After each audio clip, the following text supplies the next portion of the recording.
Looking for real stories that lift you up? Welcome to Inspire and Impact, the podcast where purpose meets perseverance.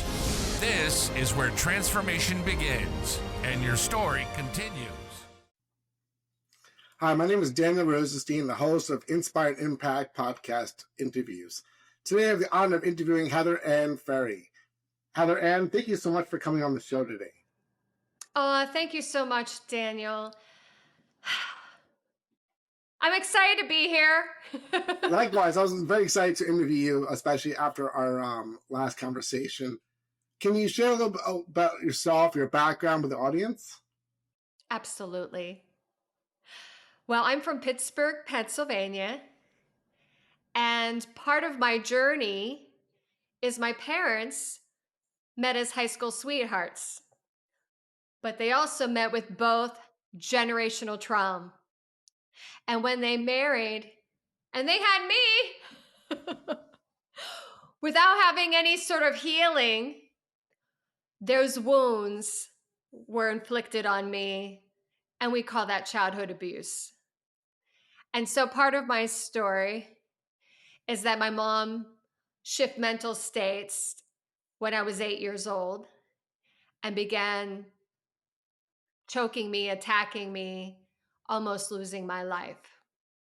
So I suffered through a lot of health issues, obviously a lot of mental issues. And I used dance and the theater arts as a form of escape. So my journey takes me to New York City, where I get to meet these tap masters and I get to channel my rage with my feet. But then I enter my 30s and that rage kept building and I was starting to get sick, like really sick. High-end PTSD, cancer, genetic red blood cell disorder, you name it, I got it. And through my sickness, like a lot of people, you hear this voice. You need to stop. Oh, I didn't want to stop. You need to feel. Oh, I didn't want to feel. And I started to write. And that started me on a journey. And I became a private trauma coach, which is wild. I had doctors, scientists, teachers with more degrees than me coming to me. And it was through my ancestors and through the knowledge of my bloodline that I started to heal them and I started to heal me. So that gives you a little taste of what I'm about. Oh, thank you so much for sharing that. I mean, it's very brave of you to be so authentic. I really appreciate that because that's what this show is all about, and sharing your story. I mean, I think you're a very unique and amazing individual with because you have so many like talents. Like you said like you worked in theater like in New York, which is a very hard thing to do. I mean, I haven't personally done it, but like I've been to like all different types of shows on Broadway, off Broadway. And it seems very competitive to be in that arena and also to perform at that level. And so that in itself is a huge accomplishment, despite everything you went through. Did you recognize that, like when you first started like working in theater? No, not at all. Partly because the wanting to be in show business, wanting to sort of be famous was for my mom, who was my abuser. And so it was a way of getting love and attention in the wrong way. But while I was in show business, you're right. There's a discipline and an art to mastering dance, singing, and acting. And there were some great mentors that when I got sick, those same skills I needed to do 6 hours a day while I wasn't working to rewire my brain, to shake out trauma, to change my diet, to change my thoughts.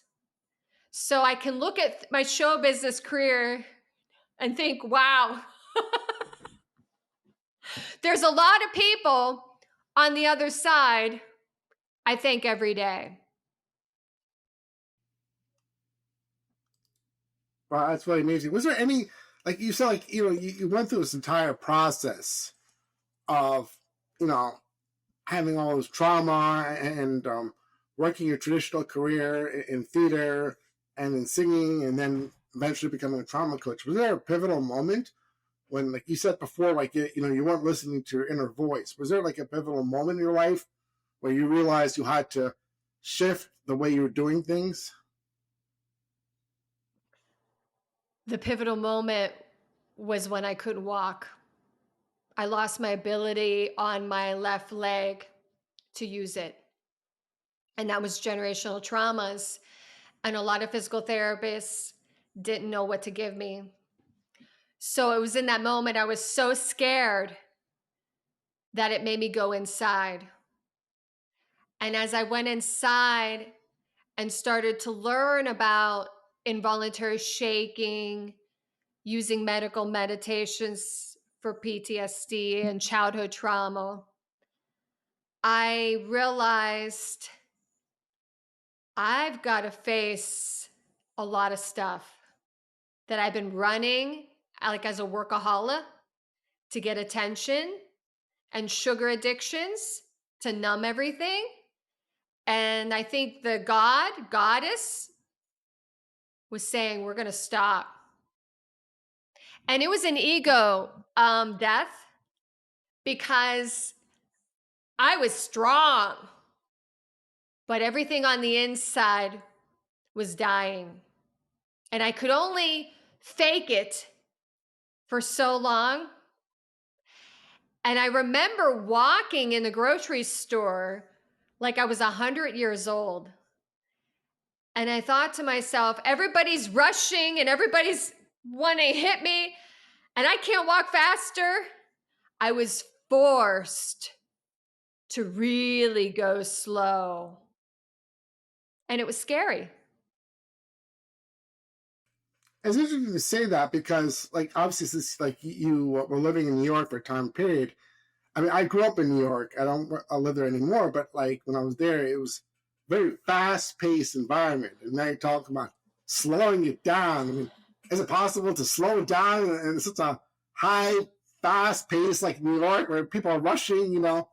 What's that saying about, like, every minute or something in New York? I forgot that saying. There was a saying something about like every minute there's something happening in New York. Mm. I love New York. And it was really when I went back hometown, Pittsburgh, that the universe said, we're going to slow you down. But you're correct. Yeah. And I mean, to kind of go over some of your accomplishments, I mean, you weren't just somebody who just like did theater. I mean, you have some huge accomplishments. I mean, on your website, it mentioned that you're in the Guinness World Book of Records. Again, that's like a huge accomplishment to me. It's like I may have met like one other out of the thousands of people I met in my life. I may have met only one other person who's in the Guinness Book of World Records. Can you talk about that and share that with the audience? Like, what are you in the Guinness Book of World Records for? Hopefully something positive. Well, when I was like 9, 10 years old, after all the brain damage, I was in my basement, obsessed with tap dancing, and I got obsessed with turning because as a child, I imagined if I could keep turning, I could go somewhere else. And so I was using turning to relieve the pain in my brain.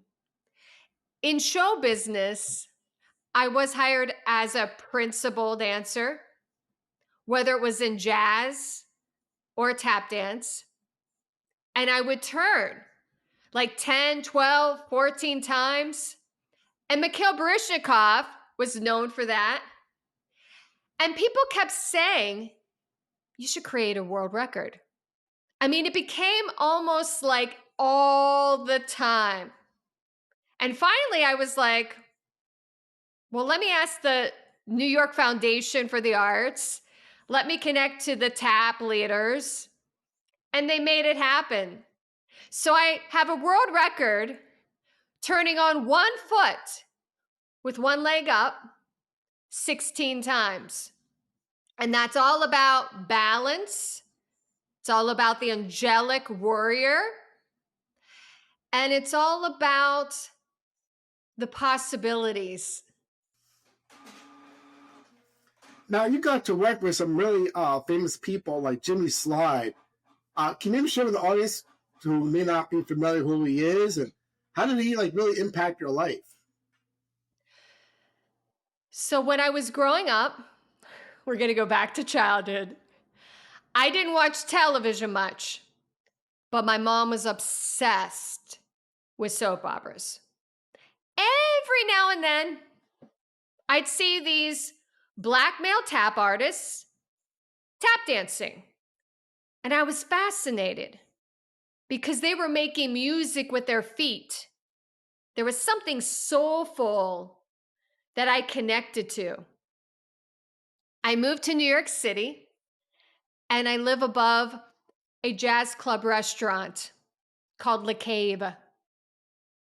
And I'm going on my way, busy, you know how it is. Every day I've got my caffeine drink. I'm going to my auditions. And one day I see this street sign. And I'm like, what? That's the tap legend, Jimmy Slyde. And he's hosting an event here tonight? And so I went. Of course, I walked in this club. It's just like the movies back in the 90s. I'm one of the only white women in the club at that time.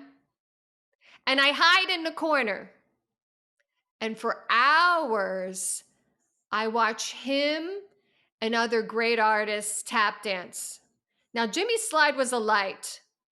He would smile and just healing, you know?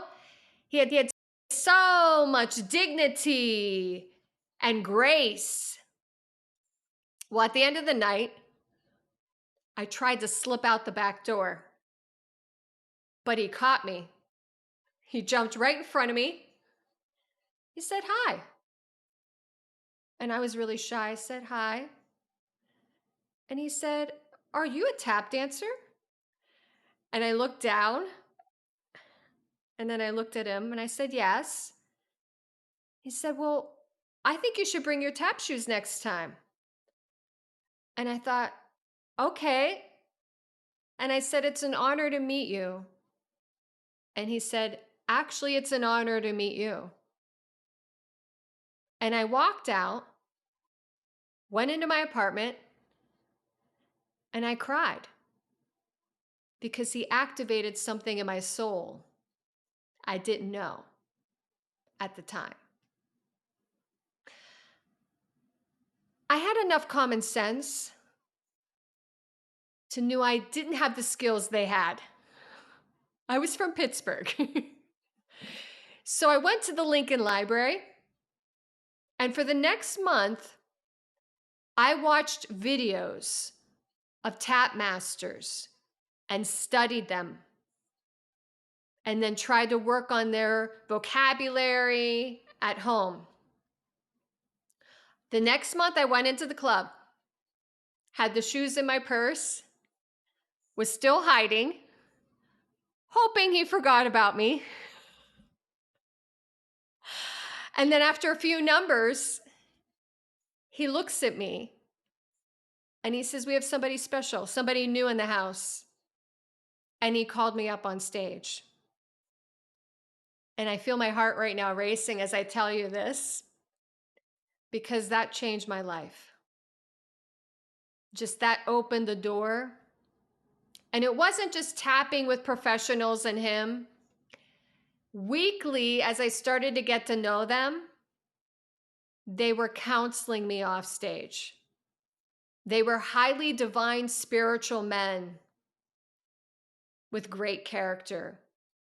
And I was going to need that for the next 30 years of my career in the health, in the trauma field, in the coaching field, as I would experience sexual assault, lies, manipulation, control, a lot of uncomfortable male dominant positions.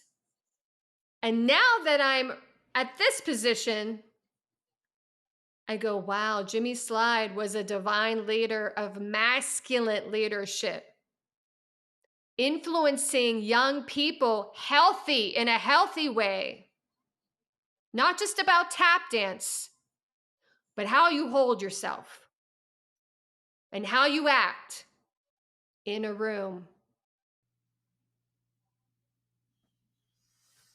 Wow, it's really amazing. And that, I mean, you're lucky to find somebody, like that, and to have him. So did he become like a mentor to you, like after that event? He became a mentor for a while, and then Buster Brown, a tap legend, and then Henry Latang. So it was kind of like one father, another grandfather, another grandfather. But then I went out and was combining tap dance with the ballet world and the modern world and the Broadway world. So I was really collaborating. I started doing one-woman shows on different issues that women were dealing with. So it's kind of like I was spreading my wings. A lot of them passed away.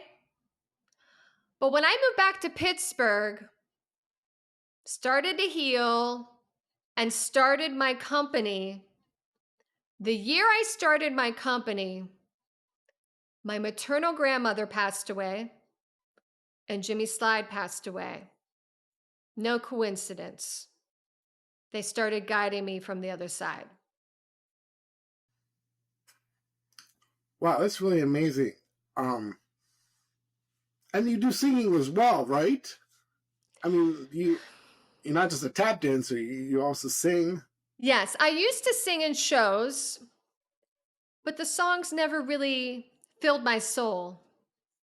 And it was while I was healing and stripping away all the abuse from my childhood abuse and my ancestors, I started to write songs, and I channel Mr. Rogers with Jimmy Slyde. And now I have all these songs that I'm now orchestrating to put together on stage. So sometimes when I do professional talks, I sing a little bit before going into maybe a deeper subject matter. So they want me to use my voice now, not the voice of my tap shoes.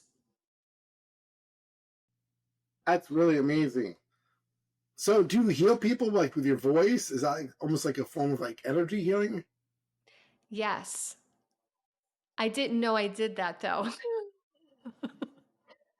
I had no idea. I would be in Zoom sessions with like scientists, people who didn't believe in God or anything. And sometimes I would be told to chant something, and then they would have an experience. And so, yes, I do believe I've been guided to use my voice as a healing tool. And you mentioned on your website that you channeled 8 songs in 8 days during one of your personal crises. What was that like? And how did that help you really expand and heal? I wanted to write some songs that correlated with my first book that's going to be coming out.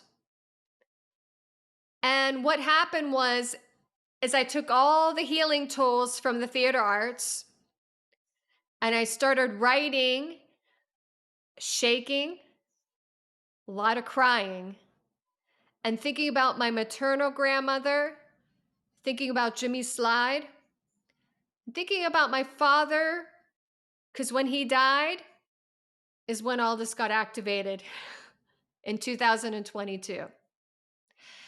And knowing his past lives, knowing my mother's past lives, and knowing how I'm here to heal the bloodlines. And these songs are stories from our soul. It's to honor my ancestors and also inspire others to not be afraid to heal, to not be afraid of pain. And you can dance and sing at the same time. That's very talented of you. I mean, since like you say you do channeling, can you maybe explain to the people in the audience who don't know what that is? And what is it, the difference between channeling like a message versus channeling music? Is there any difference? No. I would say that when you turn on a television show, you pick a channel. Which channel are you going to pick? Because whatever you're listening to, you're downloading. The only difference is if you spend enough time in silence, doing some meditations to clear the brain, you start to hear things. So with my angels, they appear with certain sense. So Jimmy Slyde, Kentucky Fried Chicken. I don't eat Kentucky Fried Chicken, but when it's in the room, Jimmy Slyde's in the room. So with my soul brother Michael, it's a tobacco smell. I don't smoke, but that's his scent. So I smell scents that lets me know, oh, I'm going to welcome so-and-so in the room. And then I start to hear their voice. I do believe everybody has this gift. But as children, especially the ones raised in the 80s, we were told that's not, you like, block that out, you know? That's just your imagination. I say we are looking at a screen of illusion and not facing the reality of our real lives, because there's magic in real life. There's miracles in real life. And people are too distracted to pay attention. I didn't realize who Jimmy Slyde was until I spent a lot of time in silence and did the trauma work on myself. So I don't practice this. I don't preach this thing. I practiced it first. Like the things I'm coaching, I've actually done. And that's why I teach them. But I think at first I questioned it. You doubt it. People made fun of me. And then you have to decide what you want to do with it. When you start to see sort of validations, like they'll give me some inkling of what's going to happen next in life, or prepare me for something, and you see it happen, then you go, oh, I have a wise angelic teacher. Maybe I should tune in more to them and turn off the television.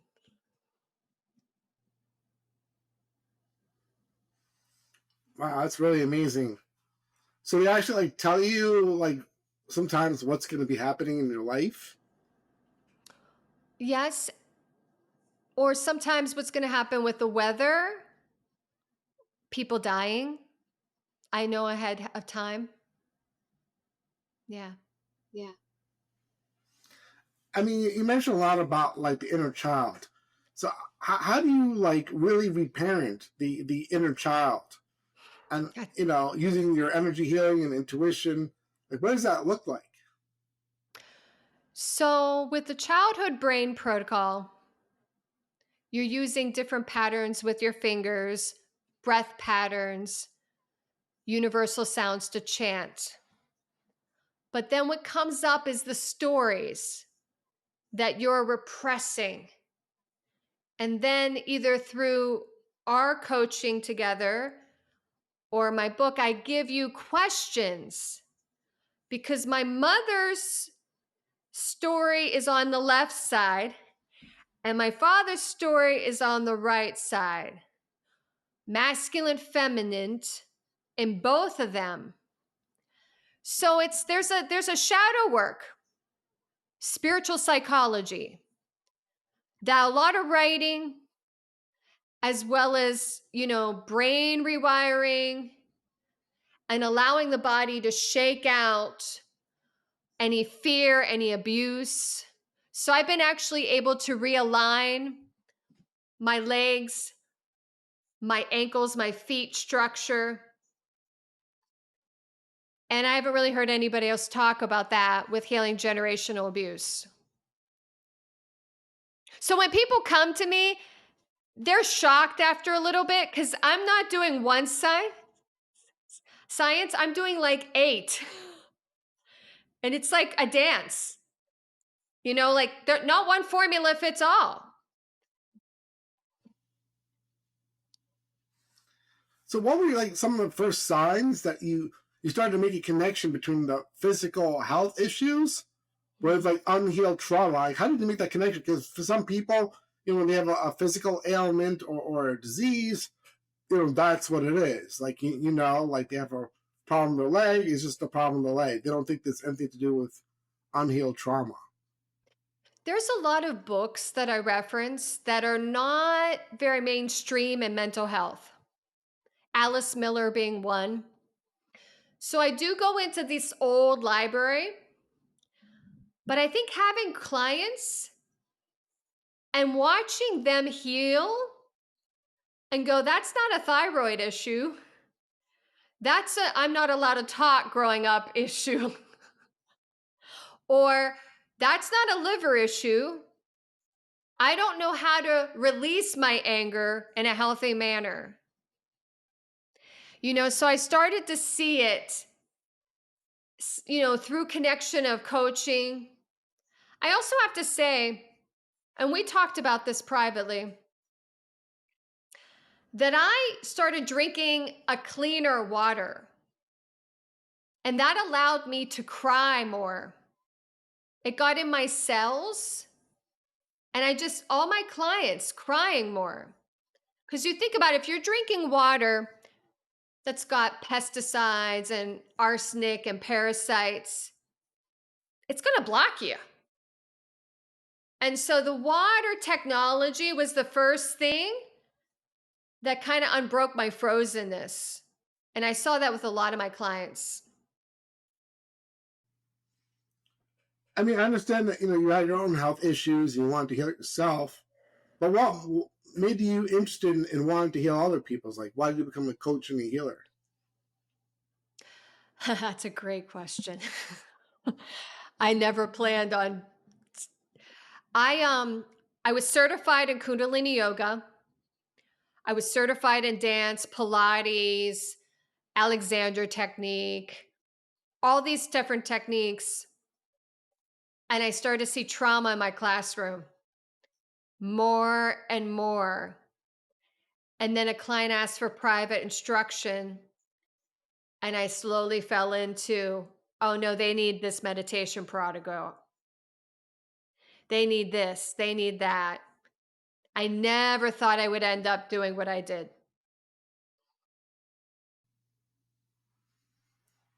Wow, that's so amazing.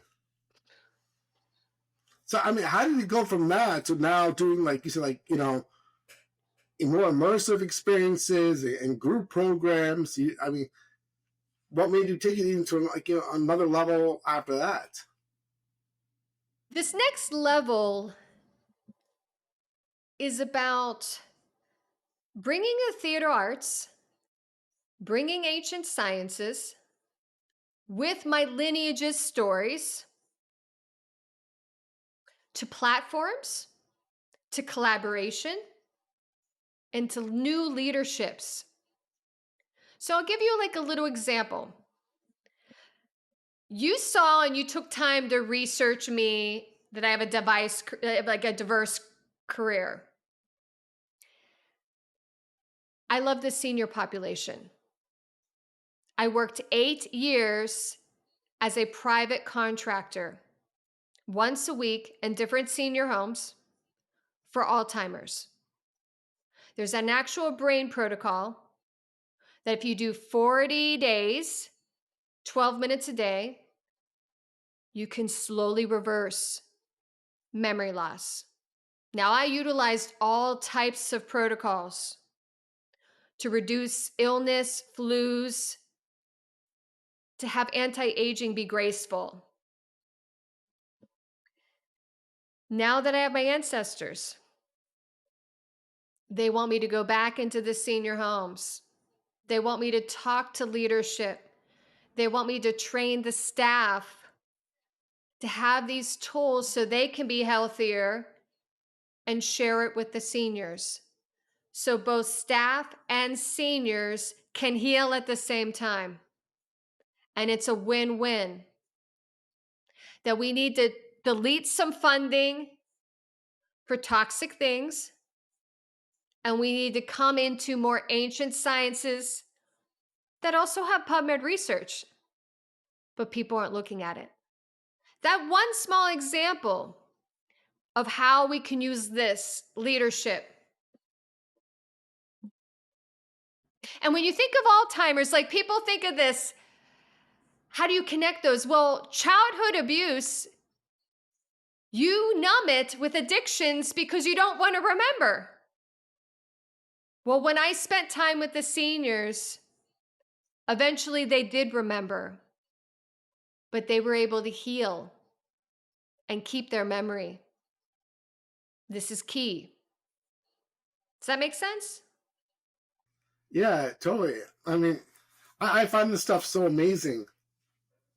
I mean, on your website, you mentioned that like you had a dark night of the soul. Can you explain to the audience what does that mean? What is dark night of the soul, and what did it like teach you? What were the life lessons from the dark night of the soul?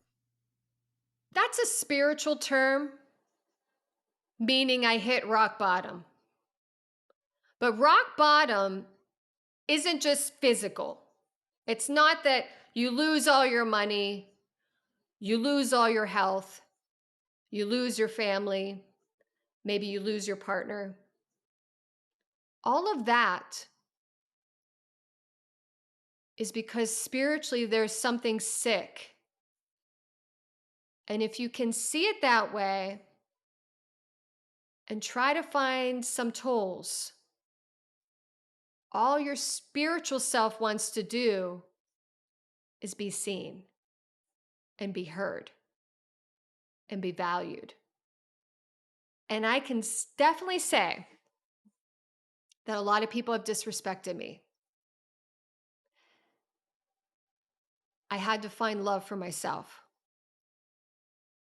And I healed myself and built my life up. The self-love was about healing myself. But I had nobody holding my hand. Except eventually I had ancestors that were angels. And sometimes when people hit rock bottom, they think, why isn't anyone there for me? And I want you to remember this moment. Maybe they are. Maybe you just can't see them.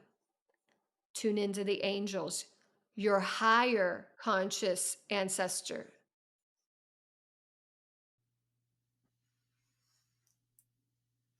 Can you explain like how do you help your clients break free from these, family systems, or like you talk about like their ancestors from this toxic, abusive, you know, um, events that they had in their lives? That's the hardest thing to do. It's usually not the discipline of doing brain protocols or changing your water.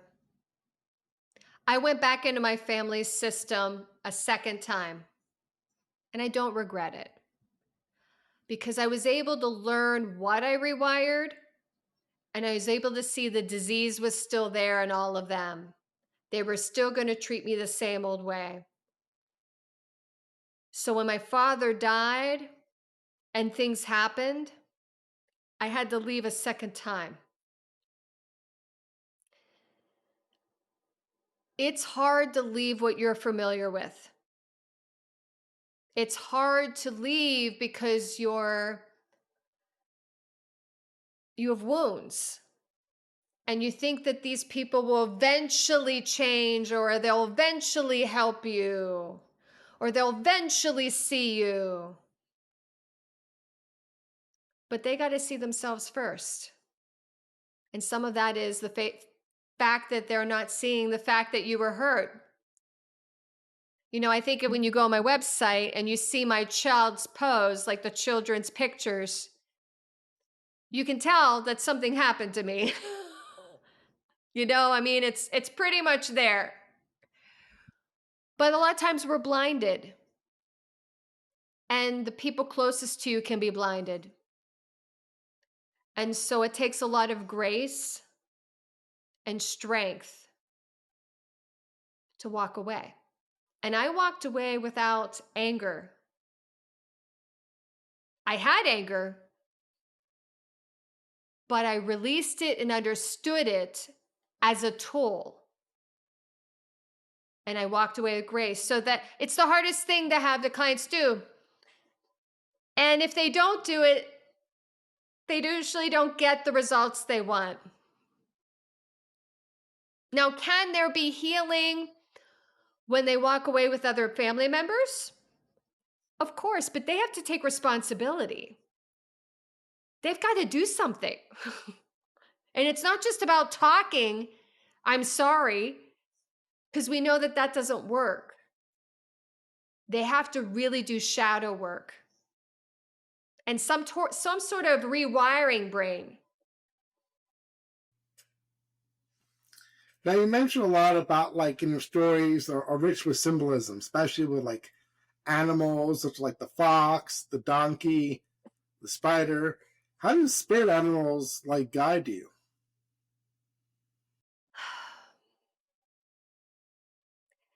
Animals are great teachers, and we take them for granted, I think, a lot of times. If you don't have an animal at home and you go to the park and you're sitting under a tree and you're writing, and all of a sudden you see a raccoon come up and it stares at you for a minute and then it leaves. What is that spirit guide showing you? Personally, I know raccoons mean take off the mask. So every animal, every insect has wisdom to share with you. And we need to teach this to our children again. So I've had some mystical experiences with animals. And usually kids do too before we shut them down. Oh, that's just play. Oh, that's just make believe. Why do we do that? We actually, as a culture, need to start asking that question. So yeah, there's a white donkey in my neighborhood. And about 6 months ago, I was led to him, I believe by my father on the other side. And I had some magical experiences I write about in my book series. But I started posting about feeding the donkey and the interactions with the donkey.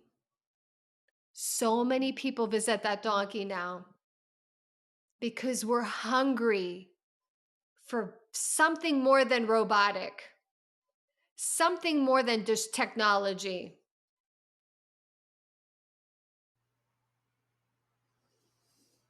Wow, that's really amazing. I mean, and you also do speaking, right?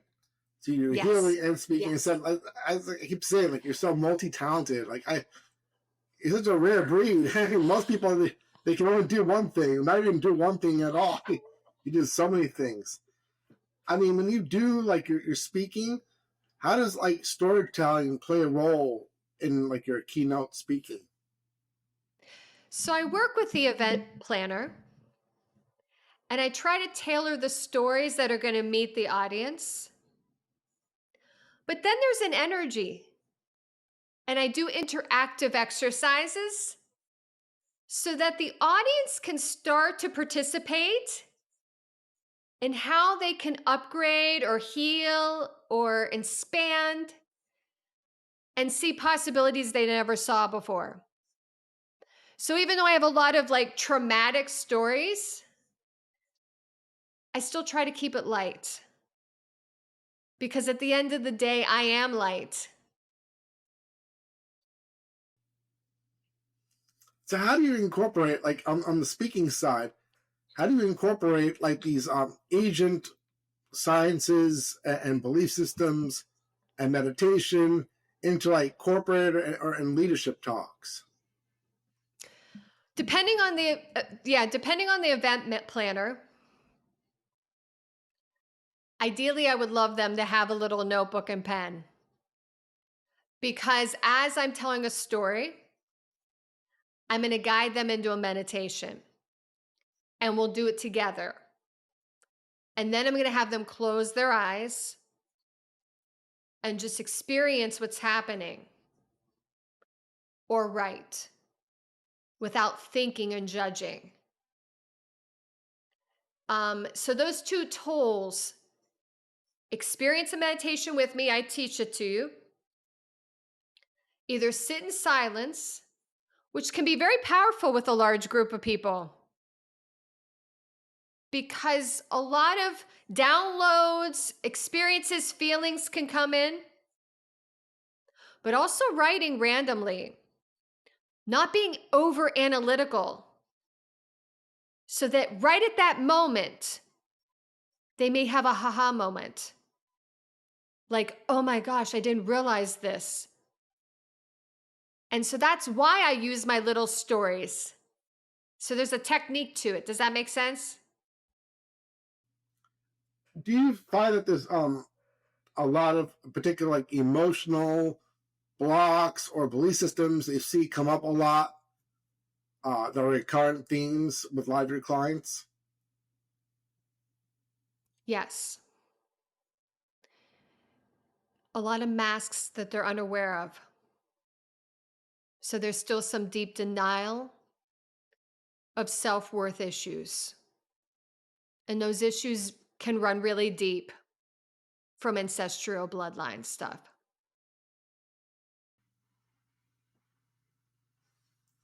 What's your advice to somebody? Can you give to somebody who may be afraid about opening up about their previous traumas, especially talking about it like publicly or even on stage? Is there any advice you can give to somebody like that?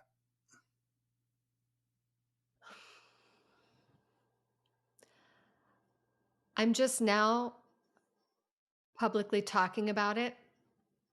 I think there's a divine timing. I think it can be, I think a lot of people might jump into it too soon and they could do some personal damage on their heart and soul if they're not ready. So part of me never wanted to do this. It's just the next step as an old soul in my development. But when people come for coaching, I really try to have them protect themselves for a while. Write your story out, write a book, but take some time to really understand what you really want to say. Because if I had done talks 10 years ago, I would have been lying about some stuff. I'm still a good person, but I had masks on. Have you received any like divine guidance or messages from spirit guides of late that have been really interesting that you'd like to share with the audience? Any divine guidance?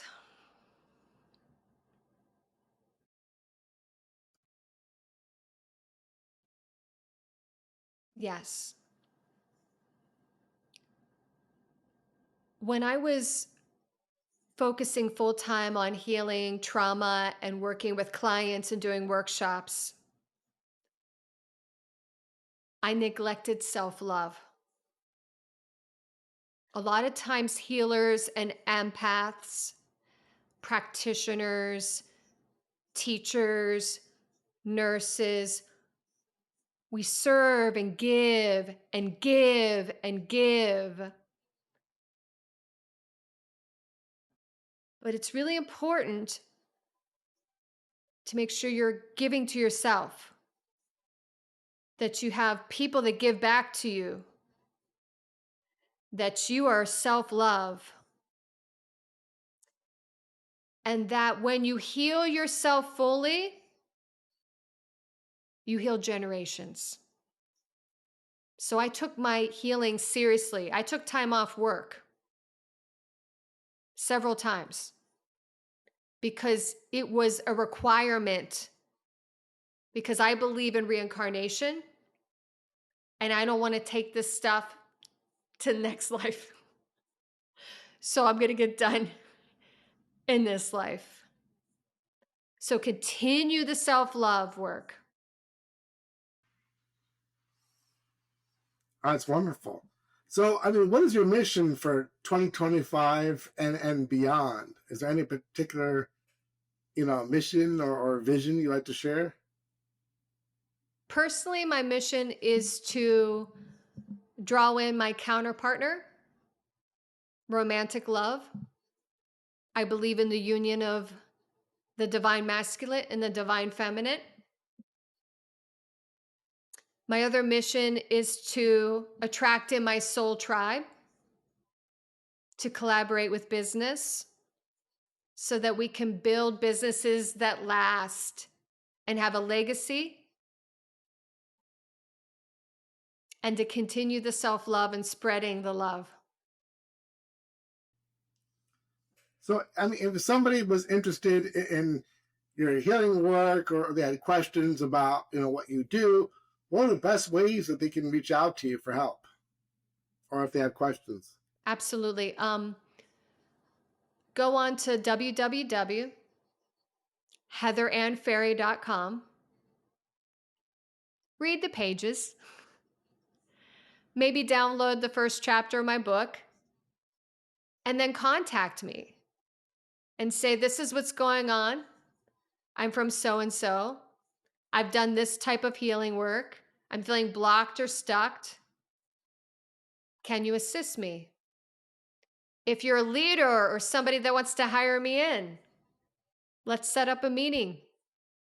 Let's have a conversation and begin the process of what that might look like. It starts with a conversation. Awesome. Well, Heather Ann, thank you so much for coming on this podcast and sharing all your wisdom and experiences, and again, being so brave for taking off that mask for the moment and sharing a little bit about your personal life. Definitely, you have to be very brave to do that. Is there any final message you'd like to share with the audience before we wrap up the podcast?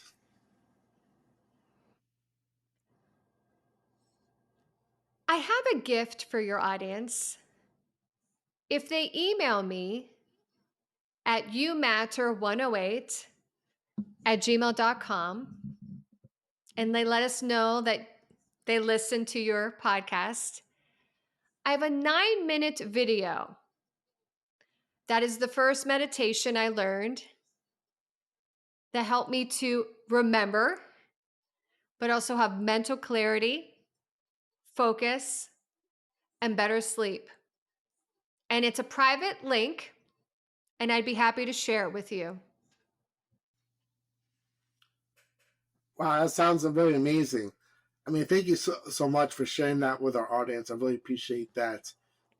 Again, thank you so much for coming on the show. I mean, I think you're such a remarkable person for somebody who's been through so much adversity to come out through the other side, and you're smiling and radiant, and you're helping so many other people. You're such a wonderful person. So I really appreciate you coming on the show. Thank you so much. And Who knows? Maybe we'll collaborate on something down the road. Yes, definitely.